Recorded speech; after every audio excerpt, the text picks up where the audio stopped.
Karena sering ditolak istri, hubungan badan makanya lu poligami. Ini orang ngerasa dia benar daripada katanya jajan 4 sampai 5 juta. Lu cari pembenaran, enggak, kagak benar, tau enggak lu? Kalau laki yang benar, itu istri lagi enggak mood hubungan badan, lu cari tahu bagaimana caranya buat bangkitin moodnya dia lagi. Terus cari tahu apakah juga badannya lagi pegel, ya lagi capek. Ya lu juga pikir apakah lu juga suka bohong sama dia.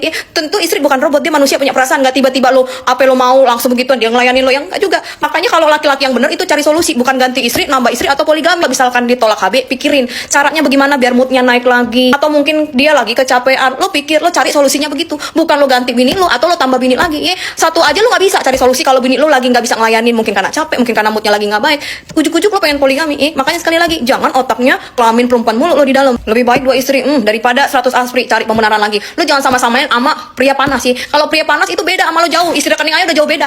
Secara dia punya aspri juga istrinya tahu, kagak sembunyi-bunyi, tahu-tahu istrinya dapat video 2 jam, nggak beda. Jadi jangan sama-samain. Istrinya juga kalau kenapa-kenapa nggak bakal miskin, semua harta laki dikasih sama dia. Lagi lu nggak usah ngebanding-bandingin, mendingan 2 istri daripada 100 aspri, mendingan 1 istri, kelarin sampai habis, jangan banyak bacot. Kancing itu baju, zamannya apa belum lu? Ayo, Sebab jangan mikirin kelamin dulu kan, jangan mikirin kelamin perempuan dulu kan, pikirin udah 1 istri bagaimana supaya rumah tangga baik, jangan cari validasi mulu, cari pembenaran mulu, lu ngerasa bakal dibela, lu ngerasa bakal dibela, kagak, orang yang tawa ngeliat lu, ngerti?